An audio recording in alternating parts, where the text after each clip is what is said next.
संशयास्पद आहे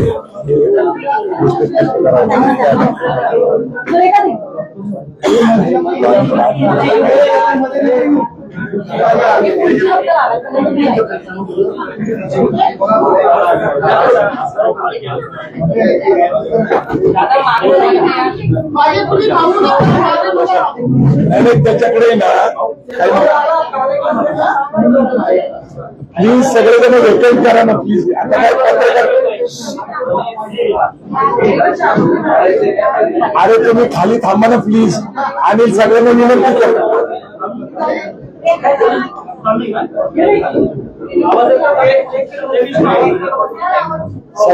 सगळ्यांना जर मराठी कळत असेल संभाजी ब्रिगेड आणि मित्र पक्ष जे आहेत सगळ्यांना विनंती आहे की इतर रेंजचा प्रॉब्लेम आहे तर तुम्ही जर खाली थांबलं तर बरं होईल. तुम्ही लोक ऐकतच नाही काय करावं मला लय आश्चर्य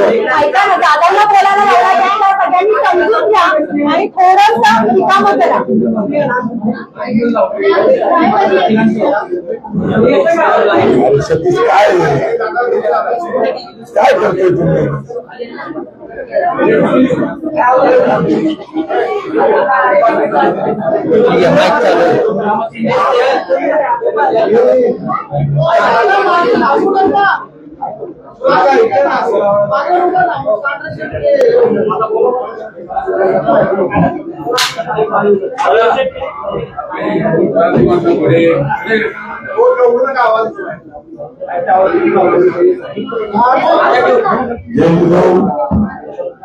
जय शिवराय, जय भीम, जय ज्योती, जय संविधान.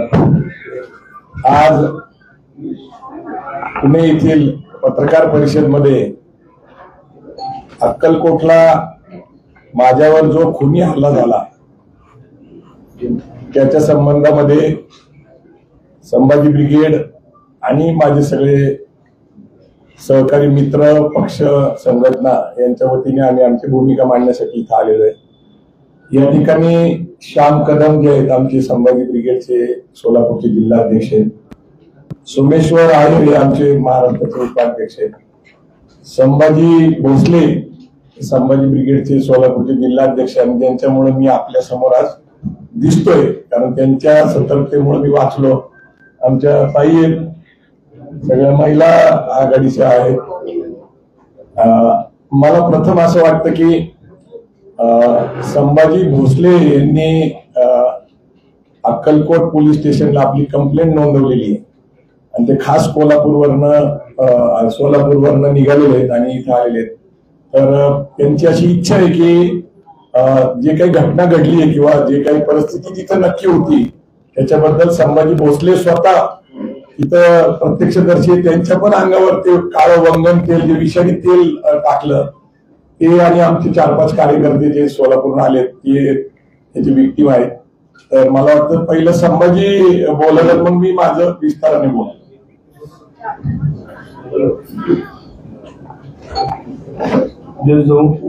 आम्ही जे तिकडं दादाच्या हस्ते पुरस्कार होता त्या कार्यक्रमासाठी दादा याल ते मग आम्ही सोबत सोलापूरपासून निघालो. सोलापूरपासून निघाल्यानंतर आमचा जी टोळ नाक्यापासून जी पाठलाग करत होते जे ग्रीन कलरचे स्विफ्ट होते त्या स्विफ्ट मधनं अपडेट तिकडे सांगत होते. आमच्या लक्षात आलं नाही तिथं आणि त्या कार्यक्रमापाशी गेल्यानंतर त्यांनी फटाकड्या हलग्या ही जी चालू केली आहे त्या धुरामध्ये आम्हाला काय वाटलं स्वागतामध्ये दादाचं मोठं स्वागत करण्यासाठी लोक आले होते. त्या लोकांमध्ये ते लोक होते. मग आम्ही गाफील राहिलो की आमच्या बी गाड्या भरपूर होत्या पण फटाकड्या लावल्यामुळं आमच्या गाड्या मागे राहिल्या. आता इतके पुढे गेल्यानंतर त्या लोकांनी त्याचा फायदा घेऊन ते वंगण असेल ते समोर होत नाही. आम्ही मागत होतो आम्ही बघत होतो पण स्वागत करत असेल असं वाटत होतं आम्हाला. नंतर कळालं की असं टक्कर चालू आहे. आम्ही पळत आलो तिथं त्यांचा पूर्ण 3 दिवस कट रचत होते तिथं ती स्थानिकला तिथे आम्ही चौकशी केली की 2 दिवस 3 दिवस झालं तिथे मुक्कामी होती. ते संपूर्ण कट घडवून आणून हत्येचं प्रकरण त्यांचं चालू होतं. दादा जीवे महाराजांचं प्रकरण चालू होता. त्यात आम्ही गेल्यानंतर बरेच त्यांच्या बहुसंख्येने लोक होते. त्याने मारायचा प्रयत्न केला. आम्हाला काहीच सुचत नव्हतं काय करावं काय नाही. त्यातनं बी आम्ही दादाला साईडला घेऊन गेलो. गाडीत घातलं. गाडीवर धोंडा मारला त्याने. आणि तीच जी आम्ही पोलीस स्टेशनला जाऊन सांगतो त्यांनी म्हणते ती धोंडा मारला म्हणजे हत्येचं प्रकरण नाही. जीव मारले का ही केलं म्हणजे पोलिसाचं उडवाउडवीचं ही झालं. आम्ही प्रत्येक गोष्ट सांगत होतो. पोलिसांनी एकही ऐकून घेतलेलं नाही. किरकोळ मारहाण झाले. किरकोळ निषेध व्यक्त केलाय असं पोलीस सांगत होते. त्यांच्यावर आम्ही दुसऱ्या दिवशी जाऊन ती दुसरी 4 माणसं होती ज्यांनी कट रचला तिथं 2-3 दिवस राहून त्या लोकांची चौकशी केल्यानंतर आम्ही त्यांची नावं घालण्याचा प्रयत्न केला तर ती लोक नव्हती. त्यांनी इकडं होते तिकडं होते म्हणून सांगायचं उडवणीचा प्रयत्न केला. असं केला. पुन्हा नंतर किरकोळ गुन्हा दाखल करून 326 असं दाखल केलं. आणि आमचं ऐकून मी घ्यायच्या मनस्थितीत नव्हती त्यांनी लोक. एवढं अक्कलकोटला जो कार्यक्रम झाला त्याच्याबद्दल मी विस्ताराने बोललेले आहे. तरीही संपूर्ण महाराष्ट्राला कळावं म्हणून मी थोडक्यात ते विवेचन करतो की आदरणीय जन्मेजयराजे भोसले जे शिवाजी महाराजांच्या घराण्याशी नातं सांगतात त्यांचं समाजकार्य मोठं आहे. त्यांची शिक्षण संस्था आहे. तिथं स्वामी समर्थ अन्नछत्र ते चालवतात आणि ते मोठं काम आहे. त्यांचं वय लक्षात घेतात. त्यांचं पद लक्षात घेतात. त्यांची इच्छा होती की माझ्या सामाजिक जीवनाचा सत्कार झाला पाहिजे आणि तिथल्याही लोकांची स्थानिक इच्छा होती म्हणून त्यांचा सत्कार करण्यात येणार होता. नागरिक सत्कार होता. आदरणीय पुरुषोत्तम खेडेकर साहेब यांच्या हस्ते तो करायचा होता. ते संस्थापक अध्यक्ष मराठा सेवा संघ. परंतु त्यांचं खेडेकर साहेबांचं वय तब्येत आणि प्रवास हा लक्षात घेता त्यांनी येण्यास संमती दर्शवली नाही. मग सकल मराठा समाजाच्या लोकांनी संभाजी ब्रिगेडचे प्रदेशाध्यक्ष माझं स्वतःचं नाव घेऊन त्यांना महाराजांना सांगितलं की आपण यांना बोलवलं पाहिजे. महाराजांचे माझे जुने संबंध आहेत. स्नेही आहोत आम्ही. असंही नाही की माझा त्यांचा अलीकडचा परिचय. त्यांचा फोन आला. सातत्याने त्यांची विनंती होती. त्यांनी व्हॉट्सअपवर विनंती केली आणि त्यांचं वय त्यांचा आदर लक्षात घेता हा माझा स्वतःचा एक सन्मान आहे की एवढ्या मोठ्या सामाजिक काम करणाऱ्या राजाचा सत्कार आपल्या हस्ते होतोय. आणि मग मी त्या ठिकाणी गेलो. माझं कुटुंब बरोबर होतं कारण आता स्वामी समर्थांच्या बाबतीत आपल्या सगळ्यांना धार्मिक भावना आहेत किंवा श्रद्धा आहे. माझी मिसेस पण गाडीमध्ये बरोबर होती. आम्ही सहकुटुंब गेलो. जाजपर्यंत कुठलीही कल्पना नाही. आणि तिथं अचानक जे माझ्यावर वंगन तेल टाकलं ते विषारी तेल टाकल्यानंतर आता ते परीक्षणासाठी गेले कारण यांच्या कपड्यावर माझ्या कपड्यावर ते सगळं आता त्यानंतर सुरक्षिततेसाठी मला गाडीत परत नेण्यात आलं. तिथेही त्यांनी म्हणजे दीपक काटे हे जे गुन्हेगार आहेत ते त्यांनी माझ्यावर हल्ला केला आणि मग त्याच्यात कसं तरी आमच्या कार्यकर्त्यांनी सावरलं. आम्ही परत त्या ठिकाणी गेलो. पण जन्मेजय भोसलेंचा सत्कार झाला. तिथं कुठलाही निषेध नोंदवला गेला नाही. कार्यक्रम संपला तरी त्यांच्याकडून आयोजकांकडून कुठलीही पोलीस कंप्लेंट नोंदवली गेली नाही. आणि या परिस्थितीमध्ये तिथं आम्ही 4-5 तास होतो. मग आम्ही सोलापूरला परतो. दुसरी गोष्ट अशी आहे की ही घटना घडत असताना भारतीय जनता पार्टीच्या PR एजन्सीने संपूर्ण व्हिडिओ रेकॉर्डिंग करून बातमी व्हायरल केली. याचा अर्थ काय घ्यायचा. आता सगळ्यात महत्वाचा मुद्दा जे आहे ते सगळं तुम्हाला माहिती आहे. मी तुमच्या पुढे जिवंत आहे. ही समाजाची जे माझ्यावर प्रेम आहे विश्वास आहे. आता महत्वाचा मुद्दा असा आहे की माझ्याकडे एक मुद्दा असा आहे की दीपक काटे यांचं क्रिमिनल बॅकग्राऊंड आहे. आता हे क्रिमिनल बॅकग्राऊंड स्वतःच्या भावाच्या खुनापासून त्यांनी शिक्षा भोगलेली आहे. जवळपास त्यांच्यावर खंडणीपासून अनेक गंभीर गुन्हे. तरीही त्यांना भारतीय जनता पार्टीच्या युवा मोर्चाचं सरचिटणीस पद दिलेलं आहे. आणि मुख्यतः बावनकुळे हे प्रदेशाध्यक्ष असताना सातत्याने त्यांच्याबरोबर दीपक काटे दिसलेले. पण एक मुद्दा असा आहे अलीकडचा जो 2025चा या वर्षाचा आहे. त्यांच्याकडे 2 पिस्तूल आणि 28 कारतूस सापडल्यानंतर त्यांना अटक झाली. आणि अटक झाल्यानंतर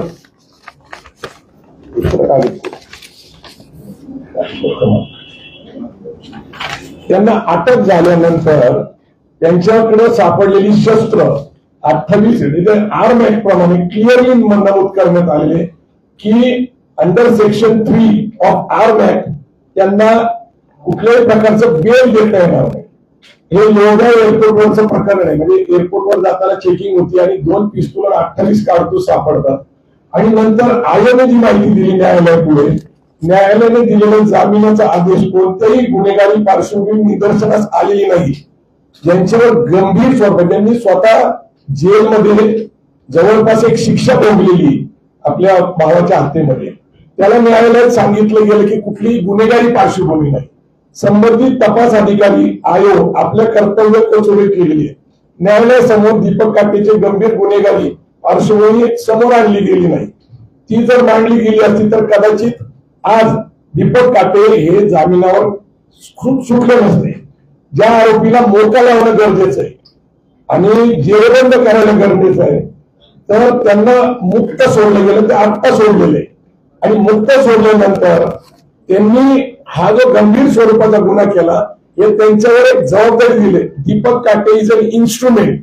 पण ही व्यक्ती कोण आहे, तर आपण आता तुमच्याच माध्यमातून जे व्हिडिओ आहे, मी तुम्हाला वचन देतो माननीय फडणवीसजी, मी व्यासपीठाचे सारे नेते सर्वांना ओळखता, सर्वांचं नाव घेत नाही, गणेश वेगळेच्या नेतृत्वात काटेजी आपण चांगलं काम करा. मला देवेंद्रची गरज वाटेल तेव्हा देवेंद्रजी, माझी गरज वाटेल तेव्हा माझी, हर्षवर्धन पाटील साहेबांची गरज वाटेल हर्षवर्धन पाटीलजी, राहुल अहेर, आम्ही सारी टीम, हर्षवर्धन माननीय आपले सचिन तेंडुलकर बसले तिकडे पडळकर, काही काळजी करू नका. तुमच्याच भाषेतले तुमच्याच त्याच्यातले पडळकर आहेत, काही काळजी करायची नाही. मी तुम्हाला वचन देतो शिवजनता कार्यकर्त्यांना, तुम्ही ज्या अपेक्षेने ज्या आशेने जी लढाई लढण्याकरता, जी लढाई जिंकण्याकरता, अन्याय दूर करण्याकरता भारतीय जनता पार्टी झाली आहे, मी तुम्हाला वचन देतो तुमच्या अन्यायाला मी वाचा फोडल्याशिवाय राहणार नाही, तुम्हाला मदत केल्याशिवाय राहणार नाही. आपण घरोघरी जा, 18 ते 25 वयोगटाचे पुन्हा युवा वॉरियर तयार करा. शिवधर्म हा जो मुद्दा आहे हे मी का अधोरेखित करतो ते नीट समजून घ्या. देवेंद्र फडणवीस यांच्या पाठीशी आहेत हे ते म्हणतायत. ते गृहमंत्री आहेत, ते आजचे मुख्यमंत्री आहेत आणि कायदा सुव्यवस्थेची त्यांच्यावर जबाबदारी आहे, न्याय विधी खातं त्यांच्याकडे. आता हा दुसरा व्हिडिओ जो समाज माध्यमामध्ये कालच आवाज केली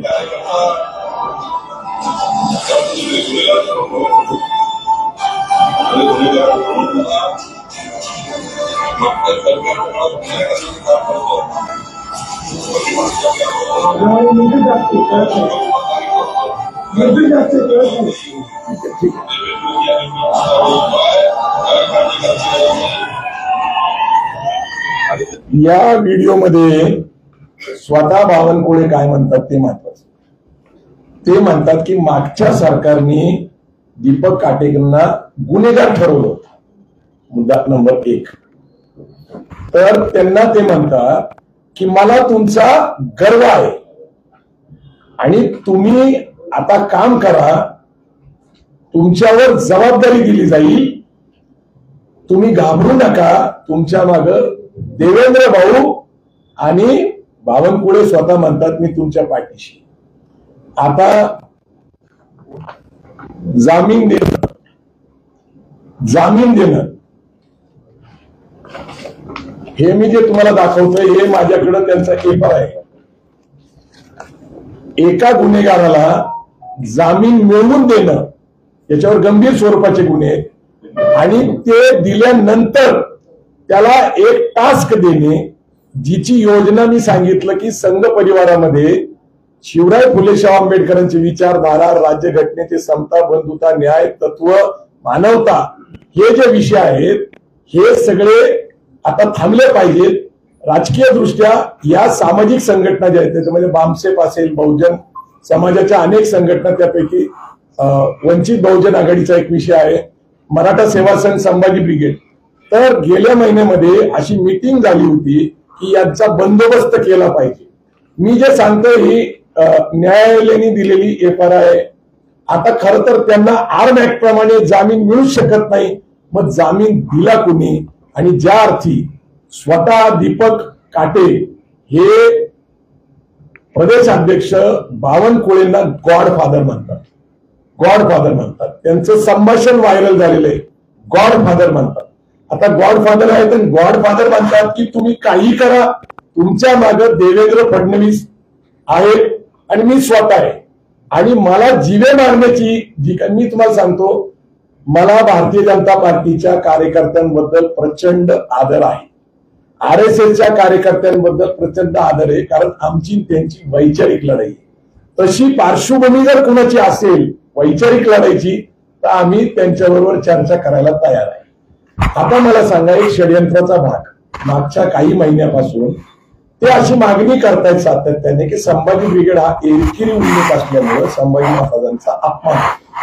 त्यांनी माझ्याशी फोनवर संपर्क साधला तर मी त्यांना कायदेशीर मर्यादा अशा आहेत की ही संघटना आपल्या धर्मदाय आयुक्त हे जज असतात, लक्षात ठेवा. ही काही साधी व्यक्ती नसते. तिथं आपल्याला प्रक्रिया करावी लागते, त्याला जनरल बॉडी घ्यायला लागते, सगळ्यांचा ठराव घ्यावा लागतो आणि मग ती नियमितपणे आपण अर्ज करणं ते लगेचच होतं असं नाही. पण जसं आम्ही ही प्रक्रिया सुरू केली तसं असं लक्षात आलं की 10 वर्षापूर्वी मुंबईमध्ये छत्रपती संभाजी ब्रिगेड ही सचिन कांबळे एक सहकारी आमचे पूर्वीचे त्यांनी रेजिस्टर केली आणि त्यांचं काम चालू आहे. त्याचे ऑडिट रिपोर्ट असतात, वार्षिक अहवाल असतात आणि त्यांची संघटना आणि आमची संघटना याच्यामध्ये छत्रपती शब्दाचा अंतर आहे. पण आता तो छत्रपती शब्द परत आम्हाला मिळवायचा असेल तर एक तर सचिन कांबळेंनी संमती दिली पाहिजे आणि त्यांची संघटना थांबवायला लागेल किंवा त्यांना आम्हाला सहकार्य करून घ्यावं लागेल.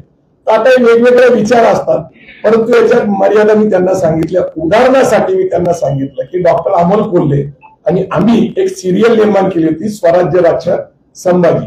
त्यावेळेसही एकेरी उल्लेख छत्रपती नाव असलं पाहिजे असे अनेक लोकांनी मागण्या केल्या होत्या, धमक्या पण दिल्या होत्या. तर आम्ही त्यांना समजून सांगितलं की सेन्सर बोर्डाकडे 20 सिरियल आणि चित्रपट रेजिस्टर्ड आहे. आता सध्या इतिहास काळातल्या अनेक चित्रपटांना तुम्ही बघितलं, छावा चित्रपट आला होता. तर अशा रेजिस्टर केलेल्या असल्यामुळे त्या लेखक, डायरेक्टर आणि प्रोड्युसरच्या परवानगीशिवाय आम्हाला ते नाव वापरता येत नाही. आम्ही त्यांच्याशी व्यवस्थित चर्चा केली, तो विषय संपला. मधल्या काळामध्ये कोल्हापूरचं एक उदाहरण घेता येईल, शिवाजी विद्यापीठ. तर शिवाजी विद्यापीठ जे आहे याच्यासाठी समिती नेमली होती, त्यातले डॉक्टर जयसिंगराव पवारांनी भूमिका घेतली की त्यावेळेस शिवाजी विद्यापीठ नाव का कायम झालं, इतिहासातला दाखला देऊन छत्रपती शिवाजी महाराज विद्यापीठ नाव हे मागे विषय पडला. हे मी त्यांच्याशी व्यवस्थित बोललो, त्यांनी ते मान्यही केलं आणि मी तिथं ज्यावेळेस त्यांनी काळं फासलं त्यांनी सांगितलं त्यावेळेस मी हात जोडून त्यांना सांगितलं की संभाजी महाराजांबद्दल आम्हाला आदर आहे, त्यांचा खरा इतिहास आम्ही पुढे आणलेला आहे, अनेक पुस्तकं लिहिलेत, त्यांच्यावर जे बदफैली, दारू पिणारे, बायकांवर असे जे पण आरोप होते आम्ही पुराव्यानिशी इतिहासातल्या संदर्भाने खोडून टाकले. संभाजी महाराज हे संस्कृतचे पंडित होते, बुधभूषण हे त्यांनी पुस्तक लिहिलं होतं, ते आम्ही प्रकाशित केलेलं आहे. पण त्यांच्याशी संवाद व्यवस्थित झालेला होता आणि तो संवाद चालू होता, परंतु एक कार्यक्रम त्याला देण्यात आला होता. कारण राजकीय दृष्ट्या आमची जी विचारधारा पुरोगामी आहे ही त्यांना घातक वाटती. बहुमत मिळण्यासाठी सातत्याने 2014 पासून भारतीय जनता पार्टी ही बहुमतासाठी प्रयत्न करते. 2 पक्ष फोडलेले आहेत त्यांनी, टक्केवारी कमी पडत असल्यामुळे एकनाथ शिंदे, अजित पवारांना घेऊन त्यांनी आता सत्ता स्थापन करून एक अनैसर्गिक सत्ता याच्यासाठी म्हणतो पुरोगामी आणि प्रतिगामी हे एकत्र येऊन सत्ता स्थापन करतात. आता प्रश्न पुरोगामी ज्यांनी पाठिंबा दिला त्यांना आहे की पुरोगामी विचाराच्या कार्यकर्त्यावर हल्ला झालाय. आता अजितदादा आणि राष्ट्रवादी काँग्रेस पक्ष काय भूमिका घेणार हा आम्ही प्रश्न त्यांच्यावर सोडतो, त्यांच्यावर आमचं काही चाललेलं नाहीये. मला हा विषय राजकीय करायचा नाहीये. दाभोळकरांची हत्या झाली, त्यांचा मास्टर माइंड आणि त्यांच्यावर जे काय हल्ले झाले ते पण गुन्हेगारच होते. ही पुण्यातली घटना आहे. त्याच्यानंतर कोल्हापूरला कॉम्रेड पानसरे असतील, कर्नाटकमध्ये गौरी लंकेश असेल किंवा कलबुर्गी असतील, हे लेखक विचारवंत होते. गेल्याच काही दिवसापूर्वी पॉस्कोचा कायदा पारित झाला अर्बन नॅक्सलाइटसाठी. अशा संघटना, असे नेते, अशा प्रकारचे कृत्य करणारे काही लोक म्हणतात की डाव्या चळवळीसाठी तो कायदा आहे. हा कायदा गरजेचा होता का? इंडियन पिनल कोडच्या प्रमाणे अत्यंत सक्षम कायदे असताना हे असे कायदे केले जातात. जर खरंच सरकारला वाटतं की बाबा जनतेचं आणि कार्यकर्त्यांचं विचाराचं संरक्षण झालं पाहिजे, मुख्यमंत्री तर सभागृहात खोटेच बोलले. त्यांनी सांगितलं गायकवाडांनी सहकार्य केलं नाही. मी कुठलं सहकार्य केलं नाही? माझे कार्यकर्ते बरोबर आहेत. तिथं केस नोंदवली जात नव्हती, केस नोंदवून घेतले. ते म्हणतात फक्त साई टाकली, ठीक आहे आम्ही उद्या त्याला सोडून देऊ. म्हणजे हा सरकार पुरस्कृत हल्ला होता. याच्यासाठी मी पहिल्यांदा सांगतो की देवेंद्र फडणवीस हे मुख्यमंत्री आहेत, गृहमंत्री आहेत, कायदा आणि न्याय हे त्यांच्याकडेच खात आहे. आणि मी तुम्हाला 2 व्हिडिओ तुमच्याच माध्यमातून आलेले, हे बावनकुळे हे कशा प्रकारे ताकद, पाठिंबा, विश्वास देतात. दीपक काटे त्यांना गॉडफादर म्हणतात. हे नातं तुमच्याच माध्यमातून मी अधोरेखित करतो.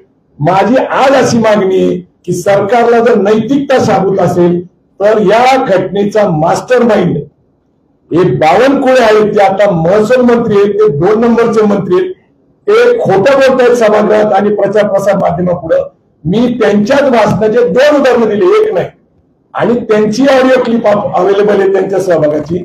आणि पूर्ण नियोजनबद्ध पद्धतीने बामसेफ संघटना संपवणे, संभाजी ब्रिगेड, मराठा सेवा संघ, वंचित आणि ज्या ज्या चळवळीतले कार्यकर्ते त्यांना संपवण्याची योजना बनवलेली.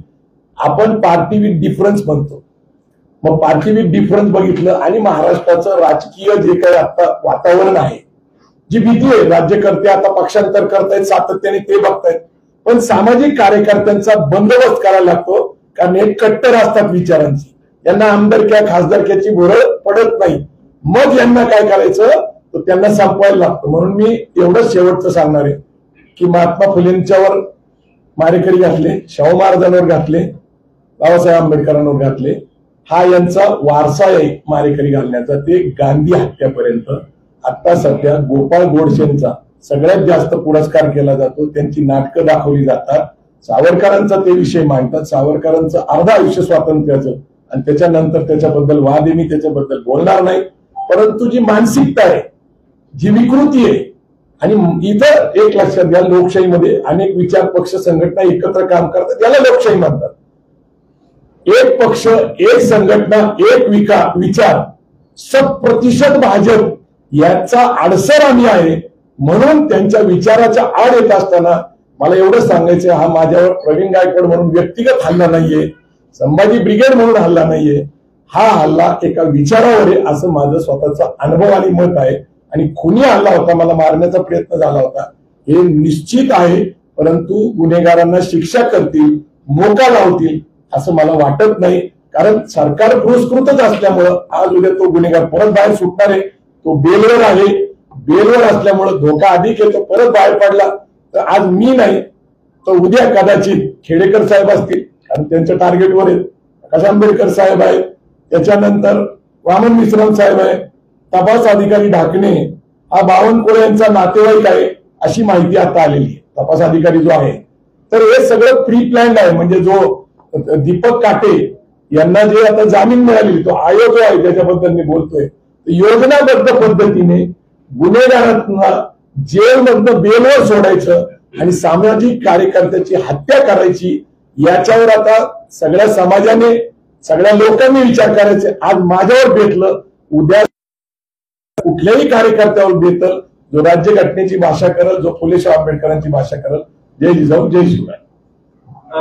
बावनकुळे यांना काय वाटतं की तुम्हाला टार्गेट करावं, कारण तुम्ही आता म्हणजे बावनकुळेच्या माणसं त्यांनी आता एक लक्षात घ्या, त्यांना मी का टार्गेट करावं असं मी म्हणत नाहीये. तर संघ परिवारामध्ये ज्या संघटनेचा बंदोबस्त करावा असं सांगितलं गेलं, त्याच्यामध्ये बामसेफ आहे, संभाजी ब्रिगेड आहे, मराठा सेवा संघ आहे, वंचित बहुजन आघाडी आणि सगळ्या, मी काही सगळ्यांची नावं घेत नाही, पण जे लोक पुरोगामी विचाराच्या, फुले शाहू आंबेडकरांचा विचाराचा पुरस्कार करतात, त्यांचा बंदोबस्त करावा. माझ्यावर पहिल्यांदा हल्ला झाला आणि मग आमच्या लोकांनी जे काही शोध घेतला, बावनकुळेंचं आणि दीपक काटेंचं नातं अधोरेखित केलं. बावनकुळेंची भाषणं तुमच्याच माध्यमातून आम्ही पाहिलेली आहेत. बावनकुळे ज्या पद्धतीने सांगतात, तू घाबरू नको, मला तुझा गर्व आहे, आणि ते सांगतात की मागच्या सरकारने त्याचा अन्याय केला. आता तुम्ही सांगा, भावाच्या खुनामध्ये त्याला अटक झाली, जेल झाली, याच्यात मागच्या सरकारचं काय कारण आहे? आणि 14 ते 19 कुणाचं सरकार होतं? बावनकुळेंना थोडासा विसर पडलेला दिसतो. मी जे सांगते ते गुन्हेगार आणि बावनकुळे यांचं नातं, त्यांना बेलवर सोडलं हे बेकायदेशीर आहे, पण त्यांना बेलवर सोडलं. आणि बेलवर सोडल्यानंतर 15 दिवसापूर्वीच ते म्हणतात की माझी त्याची बेल झाली होती. बावनकुळे स्वतः सांगतात, बावनकुळे सांगतात की ते भाजपचे कार्यकर्ते, पण भाजपचा हा कार्यक्रम नाही. आता मला सांगा, बेलवर सोडणं, तुम्ही मला सांगा, हिंदी पिक्चर तुम्ही बघितलेले, आपल्याला इथल्या स्टोऱ्या सगळ्यांना माहिती आहे. आता बेलवर सोडणं आणि त्यांनी माझ्यावर हल्ला करणं याचं काही नातं आहे का नाही हे तुम्ही ठरवा. तर तुम्ही अनेक शोधपत्रिका करतात, अनेक आपले पत्रकार शोधपत्रिका करतात, तुम्हीच आमचे सहकारी. तुम्ही जन्मजय भोसलेंचं नाव घेतलं, त्यांनी तुम्हाला बोलवलं होतं, त्यांचं कुठं सहकारण सोलापूरमध्ये भरपूर आले झाले, त्यांचं असं वाटतं का मूक संमती होती, प्लॅन मध्ये सहभाग होता, असं काही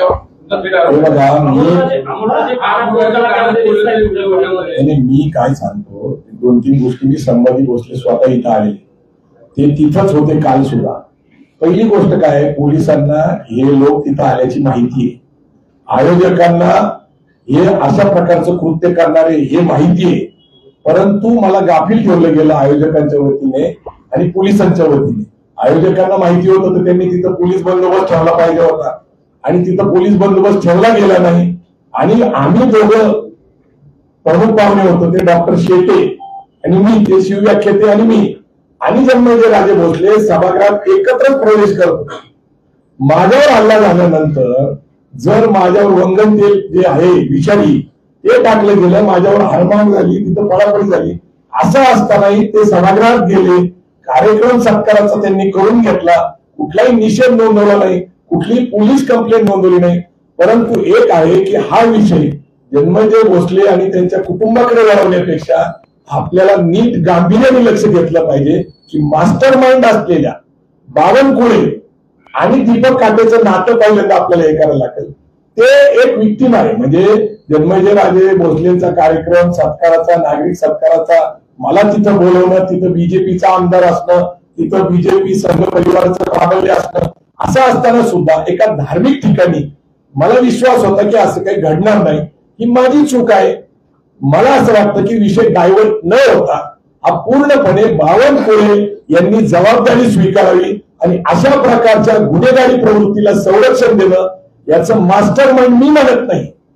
दीपक काटे त्यांना गॉडफादर म्हणतात.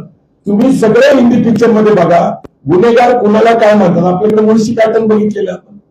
तर ही जी प्रवृत्ती आहे लोकशाहीला धोकादायक आहे. आमचं विचाराशी त्यांच्याशी मतभेद आहेत का आहे, चर्चा होतात का होतात, टीव्हीवर अनेक चर्चा होतात, आम्ही त्याच्यात सहभागी होत असतो. नाही, आमच्या लक्षात हे त्यानंतर आलं की ही घटना घडल्यानंतर 4 तासानंतर आम्ही तिथंच होतो ना. आम्ही काय अक्कलकोट सोडून पळून गेलो नाही, मी काही घाबरत नाही. काय माझा खून झाला असता, गांधीजींचा झालेला तर माझा झाला असता, मी काही महापुरुष नाही, मी एक सामान्य कार्यकर्ता आहे. परंतु प्रश्न माझ्या मर्जीने संपणार आहे का, तर गांधीजींचे विचार संपलेले नाहीयेत आणि फुले शाहू आंबेडकरांचे विचार संपले नाही. ही लोकशाही अशी आहे की विविध विचाराला एकत्र घेऊन पुढे येणारी आहे. दादा 3 जानेवारीला या दीपक काटेला पुणे एअरपोर्टवरती अटक झाली, बरोबर. त्याच्यात तर ते बेल ऍप्लिकेशनचा तुम्ही जो उल्लेख केला तर त्याची पार्श्वभूमी 2010 ची हत्या, त्यानंतर 21 ते 2 पुणे 23 ची 2 पुणे आणि परत त्याला जामीन दिलं, पोलिसांची माहिती दिलं, याचा आणि ही जी काही तुमच्यासोबत घटना याचा काही संबंध तुम्हाला आहे असं वाटतं? नाही, मला 100% संबंध वाटतो. मी सातत्याने तेच सांगायचा प्रयत्न करतोय. एकतर त्यांचे आणि त्यांचे संबंध हे गाडीत एकत्र फिरतायत, कार्यक्रमाला एकत्र, 1-2 फोटो असते, जसं ते म्हणतात की बाबा आपले प्रदेश अध्यक्ष हिरो आहेत, ते इतके सुंदर देखणे की त्यांच्याबरोबर फोटो काढण्याचा मोह कुणालाही आवडणार नाही, नैसर्गिक आहे, तसे ते कर्तबगार पण आहेत. परंतु इतके हजारो फोटो आणि इतके व्हिडिओ आणि गॉडफादरचं नातं ते स्वतः सांगतायत ना. तुम्ही अनेक पोस्टर्स बघा, त्यांच्या जाहिराती बघा, त्याच्यामध्ये ते त्यांना गॉडफादर म्हणतात. त्यांचं संभाषण सातत्याने होताना दिसतंय आणि बावनकुळे म्हणतात मला दीपक अण्णा काटेंचा मला गर्व आहे. आणि तुम्हाला जर काय वाटत असेल तर देवेंद्र भाऊ आणि मी तुमच्या पाठीशी आहे. आता मला सांगा, जर मागच्या सरकारने त्यांचे गुन्हे दाखल केले हा अन्याय झाला, आता हा अन्याय कुणाच्या काळात झाला, कुणाच्या काळामध्ये हे शस्त्र सापडले, आता त्यांना अटक करून ठेवले, त्यांच्यावर काय पण बेलेबल नॉन बेलेबल गुन्हे दाखल झाले, हे कुणाच्या काळात झाले. आणि ते सांगतात हा गुन्हेगार नाहीये, मला त्याचा गर्व आहे. आणि बेलवर त्यांना सोडून एक कृती कार्यक्रम दिलेला आहे मला संपवण्याचा आणि अन्य लोकांना संपवायचा. मी तुम्हाला मागे जाऊन हेचही उदाहरण देतोय की 14 ते 19 मध्ये काय घडलेले. 4 लोक गेलेले आणि हे आता सरकार आल्यानंतर हे अशा प्रकारची कृती करू शकतात का? तर हे करतायत. आणि माझा सरळ सरळ आरोप नाही तर मी तुम्हाला पुरावे दिलेले. त्यांचं नातं अधोरेखित केलेले, बेलवर सोडलेला गुन्हेगार हा परत काही गुन्हा करण्यासाठी का नाहीतरी तो बेलवर आहे. त्यांचं एक धोरण आहे, गुन्हेगार आहे. आणि सगळ्यात महत्वाचं कसं आहे तुम्हाला सांगता, दीपक काटे हे मराठा आहे बरं का. आणि शिवधर्म हा मराठा सेवा संघ संभाजी ब्रिगेडने 2005 ते 8 मध्ये हा या समाजाला दिलेला एक समतावादी धर्म आहे, जो बुद्धाच्या विचाराकडे जाईल असं आम्ही सांगितलेलं आहे, फुले शाह आंबेडकरांच्या विचारात. शिवधर्म हे नावाचं फाउंडेशन बनवणं, ज्याला कुठेही रजिस्ट्रेशन नाहीये, आणि त्या फाउंडेशन जे आमचं मूळ अपत्य आहे शिवधर्म, त्याचं नाव वापरायचं, संभाजी ब्रिगेडच्या विरोधात वापरायचं, छत्रपती नाव नाही दिलं तर अपमान होतं. या दोन्ही मुद्द्यामध्ये एक गोष्ट दिसते की छत्रपती नावाचं 25 वर्षात कधी विषय नाही आला छत्रपती संभाजी ब्रिगेड, आणि शिवधर्म नाव हे आमच्याशी संबंधित आहे आणि तेच वापरायला लावायचं. शिवधर्म विरुद्ध संभाजी ब्रिगेड संघटना आणि मराठा विरुद्ध मराठा एवढीच मर्यादित करायचं आणि त्यांनी आपापसात त्यांचा बंदोबस्त केला असं चित्र निर्माण करायचं. दुर्दैवाने समाज माध्यमावर त्यांचे फोटो आहेत, त्यांना दिलेलं सरचिटणीस पद भाजप युवा मोर्चाचं ते आहे. मला पार्टी विथ डिफरन्स म्हणून म्हणणाऱ्या ज्या संघ कार्यकर्ते, भाजपचे कार्यकर्ते, त्यांना काहीतरी वाटतंय का नाही की ज्या प्रकारचं सरकार आणि राज्य आलेले आणि एवढ्या संघर्षाने हे सत्ता आलेली आहे, त्यांना मात्र काहीच लाभ मिळत नाही. आणि जेवढी प्रतिष्ठा विश्वास संघाने आणि भाजपने मागच्या काळात विरोधक असताना मिळवली होती ती आता पूर्ण धुळीला मिळवली आहे. संभाजी ब्रिगेडचं जाऊ द्या हो, भाजपच्या आणि संघाच्या कार्यकर्त्यांना तरी हे बरोबर वाटतं का, योग्य वाटतं का, हा माझा प्रश्न आहे. तुम्ही दुसरा एक उल्लेख या प्रेस नोट मध्ये केलाय की राष्ट्रीय स्वयंसेवक संघाची नागपूरमध्ये एक बैठक झालेली, त्यामध्ये पुरोगामी संघटनांचा बंदोबस्त करायचं ठरलं, तर त्याबद्दल सांगा काय झालं. तुम्हाला सांगू का की बामसेफ संघटनेने, भारत मुक्ती मोर्चाने मागील काही महिन्यापूर्वी संघाला 100 वर्ष पूर्ण होत असताना संघाचं जे कार्यालय नागपूरला महाल परिसरामध्ये जवळपास देशभरातलं 1.5-2 लाख लोक आले होते. दिवसभर त्यांनी त्याला घेरावा घातला होता संघाच्या कार्यालयाला आणि निदर्शनं केली होती. ही बातमी देशभर गेली होती. ही देशभर बातमी गेल्यामुळं संघाच्या पातळीवर एक चर्चा झाली की आपल्या मुख्यालयापर्यंत हे लोक पोहोचलेले इथं येऊन आपली बदनामी करतात म्हणा किंवा आपल्याबद्दल घोषणा देतात. अशा परिस्थितीमध्ये नैसर्गिक आहे की या संघटनेचा बंदोबस्त केला पाहिजे. जसं तुम्हाला माहिती आहे की सगळ्याकडं कुठेही गेला तरी सगळ्यांची स्वतःची एक गुप्तहेर सारखी यंत्रणा असतात. काही लोक आमच्यावर व्यक्तिगत पातळीवर प्रेम करतात, मग कुणी समाज म्हणून करतो, विचार म्हणून करतं किंवा जात म्हणून करतो. तर जातीसाठी काही लोक माती खातात. त्यांनी मला कळवलं गेल्या महिन्यामध्ये जी मीटिंग झाली त्याच्यामध्ये संभाजी ब्रिगेड, बामसेफ संघटना, भारत मुक्ती मोर्चा, मराठा सेवा संघ, वंचित बहुजन आघाडी यांच्याबद्दल चर्चा झाली आणि बंदोबस्त करतात. आता ही चर्चा झाली, ही खरं मानायचं तर हे अक्कलकोटचं प्रकरण आहे जिथं संघाचं प्राबल्य आहे. संघाचं प्राबल्य असलेल्या ठिकाणीच तुम्ही माहिती घेऊ शकता. अशा ठिकाणीच हल्ला होतो नियोजनबद्ध, योजनाबद्ध. याचा संघ मी काही वकील नाही, इन्व्हेस्टिगेशन ऑफिसर नाही, परंतु माझ्याकडे माझे वकील ऍडव्होकेट संजय गाडगे आलेले. त्यांनी जी अभ्यास केला त्या अभ्यासाअंती बावनकुळेंचा गॉडफादर आणि त्यांना गर्व असलेला कार्यकर्ता दीपक काटे याचं नातं स्पष्ट झालं. आणि संघाचं गेल्या महिन्यामध्ये मला मिळालेली माहिती आणि अक्कलकोट मध्ये झालेला माझा हल्ला. आता तुम्ही लोक ठरवू शकता याच्यात सत्यता काय, जनतेने ठरवायचे. मला असं वाटतं लोकशाही मार्ग आहे. जसं माझ्या मराठा क्रांती मोर्चे निघाले होते, मुक मोर्चे होते, शांततेचे मोर्चे होते, ते ज्या कारणासाठी होते ते एक श्रद्धाताई जी आहे तिच्यावर बलात्कार हत्या झाली होती, एवढी सहानुभूती होती, 2.5 कोटी लोक रस्त्यावर आले होते. मी सामाजिक जीवनात 30 वर्ष आहे, माझ्या जीवितावर घेतलं होतं. आज मी तुमच्या पुढे जिवंत आहे कारण हे आमचे कार्यकर्ते संभाजी भोसले आणि सोलापूर जिल्ह्यातले कार्यकर्ते. पण अशी प्रवृत्ती बळावायची का ज्याच्यामुळे या देशातल्या लोकशाहीला, राज्यघटनेला धोका आहे. मी आता राजकारणावर बोलणं बरोबर नाही, परंतु काय आहे की राहुल गांधी सातत्याने सांगतात की महाराष्ट्राची इलेक्शन कशी खेळली गेली, कशी जिंकली गेली, कशी सत्ता आली. ऍडव्होकेट प्रकाश आंबेडकर कोर्टात गेले, तेही सांगतायत काय घडलेले. तर सगळी वस्तुस्थिती तुम्हाला सगळी माहिती आहे. तुम्ही सगळे पत्रकार मित्र आहेत, समाज जागृत आहे. महाराष्ट्र अस्वस्थ आहे का? तर अस्वस्थ आहे.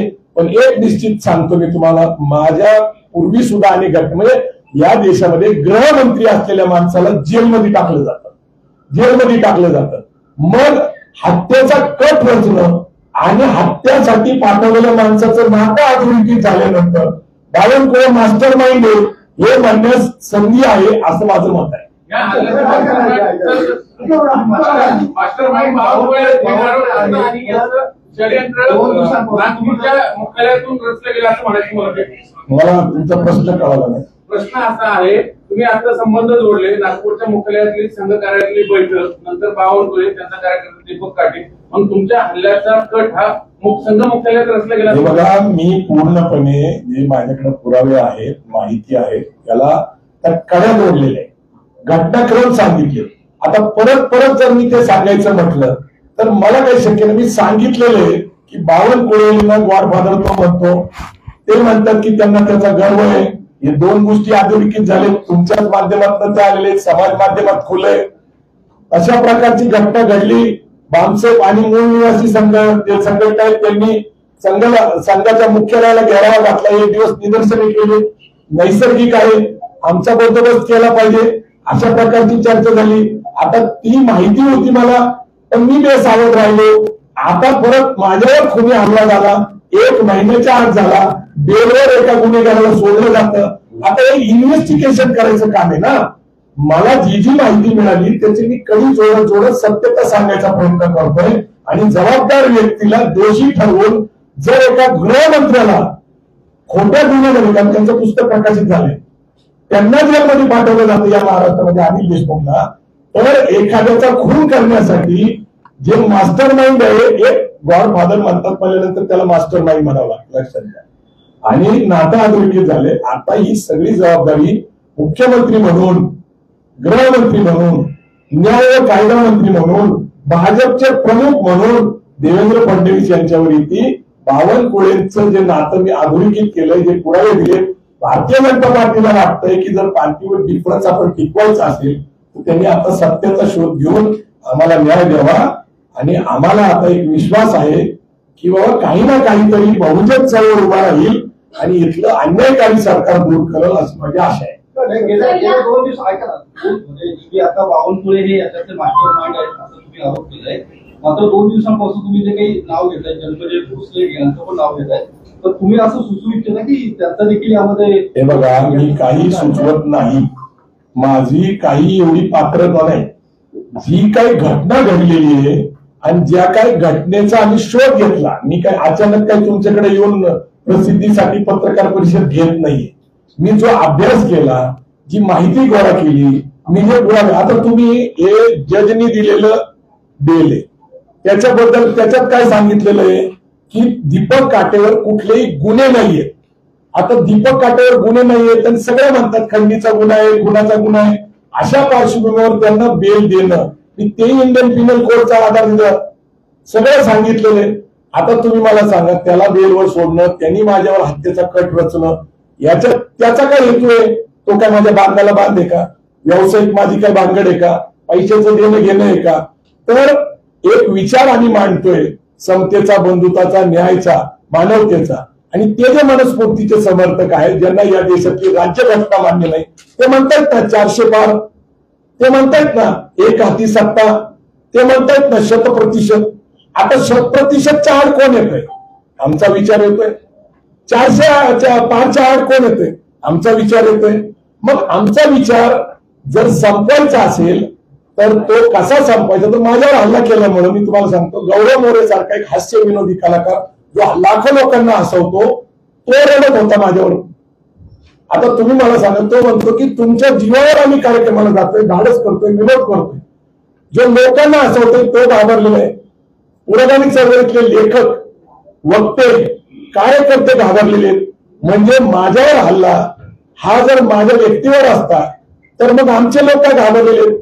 आणि एक लक्षात ठेवा, संभाजी ब्रिगेडचे कार्यकर्ते लढणारे, ते रडलेले. लढणारे कार्यकर्ते ज्यावेळेस रडतात त्यावेळेस काय होतं ते पुढचा काळ तुम्ही बघणार.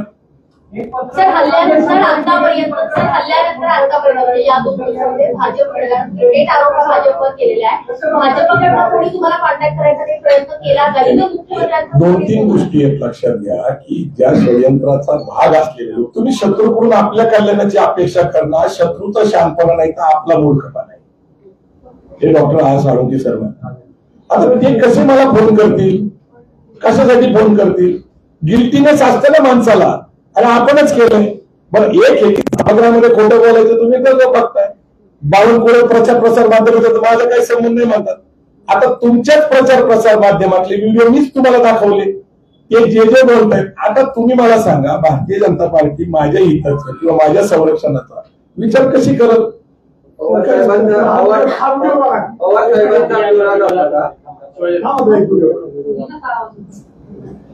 कारण आमची ही भूमिका आहे जे कायद्याचं राज्य, आणि त्याच्यामुळे प्रवीण गायकवाडांनी स्वामी समर्थांच्या विषयी जे काही अनुचित उद्गार काढलेले आहेत, त्या अनुचित उद्गाराला एक उत्तर द्यायचं म्हणून काही कार्यकर्त्यांनी त्या प्रकारचं शाई फेकण्याचं त्या ठिकाणी काम केलं, आणि त्याच्यावर सुद्धा आम्ही कारवाई केलेली आहे. नाही, मुद्दा असा आहे की मी माझ्या पत्नी सहित, कुटुंबासहित तिथे गेलो होतो. माझी पत्नी धार्मिक आहे, महिला धार्मिक असतात. अन्नछत्र मंडळात जायचं होतं, स्वामी समर्थांचं दर्शन घ्यायचं होतं. हा, संभाजी ब्रिगेडच्या काही कार्यकर्त्यांनी किंवा लेखकांनी मागणी केलेली, काही त्यांची मतं आहेत. प्रश्न असा आहे की आम्ही ज्यावेळेस सहकुटुंब जातो, आम्हाला एका विश्वासाने बोलवलं जातं. त्या अक्कलकोट स्वामीच्या समर्थ मंडळ जे आहे त्याचं अन्नछत्र चालवतात. तुम्ही जे दाखवताय, तुम्ही मला सांगा, मी जर स्वामी समर्थांच्या विरोधात बोललो असतो किंवा त्यांचा अपमान केला असता तर मला त्याच संस्थांचे प्रमुख मला निमंत्रित का करतात? पण ऐका एक मिनिट, ते का बोलवतात? त्यांना माझ्या हातून सत्कार करून घेण्याची इच्छा काय होती? जर मी स्वामी समर्थांची बदनामी करत होतो, काही करतो, हा एक निश्चित आहे की ज्ञानेश महाराव यांना आम्ही संविधानावर बोलायला सांगितलं, तर त्यावेळेस काही गोष्टी त्यांनी सांगितल्या, त्याच्याबद्दल त्यांच्यावर 9 गुन्हे दाखल झाले. त्यांनी त्याच्याबद्दल माफी पण मागितली. आता प्रत्येक माणसाची तर मी डोकं चालू शकत नाही, प्रत्येकाच्या भूमिका आहेत, प्रत्येकाचे अनुभव आहेत. आता तुम्ही मला सांगा, तुम्ही जे सांगा त्यांना एक तर कळलं पाहिजे जे बोलतायत त्यांना की अक्कलकोटला मला सन्मानाने बोलवलेले, वडून नाही गेलेलं, आणि माझ्या हस्ते तिथल्या प्रमुखाचा सत्कार आहे. असं पण म्हणता स्टेज मॅनेजर ऑर्गनायझर इन्व्हॉल्व असते. ठीक आहे, आता कुठं त्या कॉन्फरन्स तुम्ही पोलीस मध्ये जा. मला असं वाटतं की मी जे सांगायचं ते पुरेसं सांगितलेले. हा पूर्ण कट रचण्यामध्ये भारतीय जनता पार्टीचा सहभाग आहे. मी अनेक गोष्टी खुलासे करू शकतो, पण टप्प्याटप्प्याने आपल्याला पुढे जायला पाहिजे. बावनकुळे काल जे म्हटले माझा काही संबंध नाही, म्हणून मला एक प्रेस घेऊन पुरावे द्यावा लागले. या प्रेसमध्ये मी बेल वॉरंट जी आहे, बेल दिलेली आहे, ती बेकायदेशीर आहे. ज्या माणसाला मोका लागून समाजाच्या सुरक्षितेसाठी जेलमध्ये ठेवलं पाहिजे, त्याला मुक्त सोडून माझ्यावर सोडलं, आणि मी तुम्हाला सगळे पुरावे दिले. आता जन्मेजय राजे भोसले असतील, आयोजक असतील, याच्याबद्दल मला बोलण्याची इच्छा नाहीये. तुम्ही काय करता, तो मुद्दा डायव्हर्ट करून टाकता. मुद्दा हा आहे की हा देश टिकला पाहिजे, हे राज्य टिकलं पाहिजे, राज्यघटना टिकली पाहिजे, विचार टिकले पाहिजे, समता टिकली पाहिजे. हा त्याचा संघर्ष आहे. ते ठीक आहे, आता दीपक काटे इन्स्ट्रुमेंट झाले, त्यांना वापरलं, कदाचित त्यांना वाल्याचा वाल्मिकी होऊ शकतो. मी तुम्हाला सांगतो की महात्मा फुलेंची हत्या करणारे त्यांच्यानंतर बॉडीगार्ड झालेले. आता उपरती होती, आता सत्य कळण्यासाठी काही काळ जावं लागेल, पण जे मास्टर माइंड आहे ते मात्र मी तुम्हाला पुराव्यानिशी सांगायचा प्रयत्न केलेला आहे. सरकारने त्याचा निर्णय घ्यावा. व्यवस्थित काम केलं किंवा पोलिसांनी पण व्यवस्थित प्रतिसाद दिला. तुमची आता पुढची पावलं काय असतील? म्हणजे न्यायालयात जाणं की लोकांमध्ये फिरून, समाजामध्ये फिरून आणखी प्रबोधन करणं, काय असतं? प्रश्न असा आहे, मी सांगितलं की मराठा क्रांती मोर्चे का घडले, ही घटना घडलेली.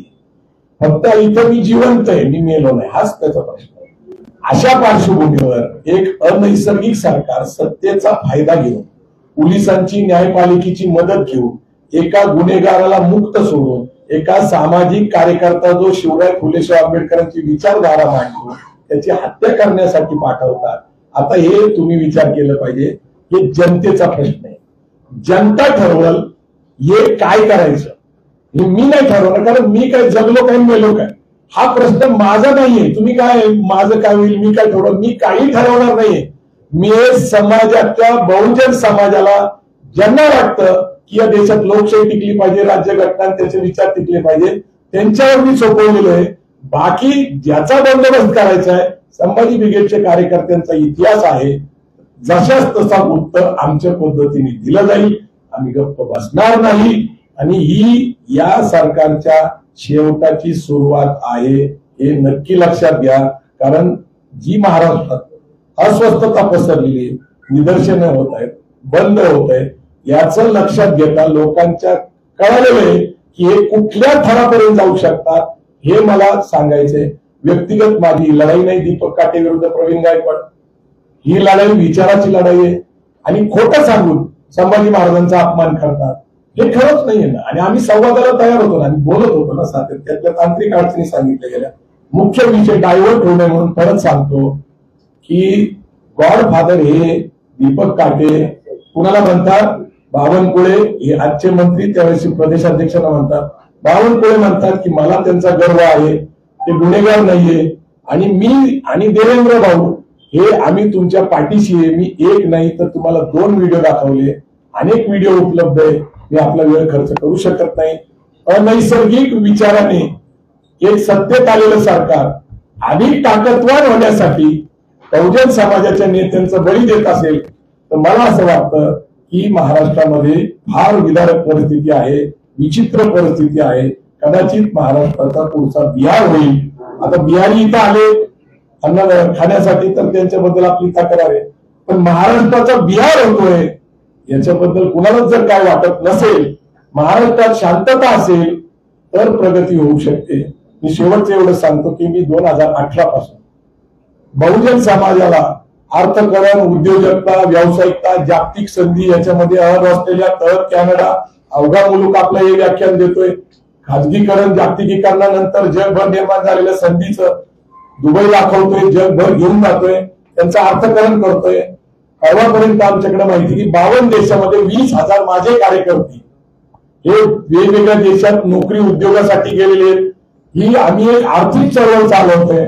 अशा काळात मध्ये मी बेवस राहत होतो. मी संभाजी ब्रिगेड नावाने जरी काम करत असलो तरी तरुणांचं भविष्य घडावं, गुन्हेगारीकडे जाऊ नये, अशा काम करत असताना मी स्वतः ते सावध राहणार कारण मी कुणावर टीका करत नाही, मी कुठली भूमिका घेत नाही. आणि मग अशा काळामध्ये माझा वेळ चालणार होतो तर मग परत सुरुवात करावी लागते, नव्याने सुरुवात करावी लागते. या हल्ल्यामध्ये त्यांच्यावर तुम्ही आरोप करताय, त्यांनाही आरोपी करण्यात यावं का? नाही, आता कसं आहे तुम्हाला मी सांगू का की आरोपीलाच अजून आरोपी केलं जात नाही ज्याने हल्ला केला. आता तुम्ही म्हणणार की यांनी करावं का त्यांनी करावं का? स्वतः तुम्हाला माहित असेल देवेंद्र फडणवीस हे चांगले कायदातज्ञ, ते वकील आहेत, त्यांच्याकडे न्यायवादी खाते. आणि माझ्यापेक्षा एवढ्या शहाण्या माणसाला माझ्यासारख्या सामान्य कार्यकर्त्याला काय करत होतात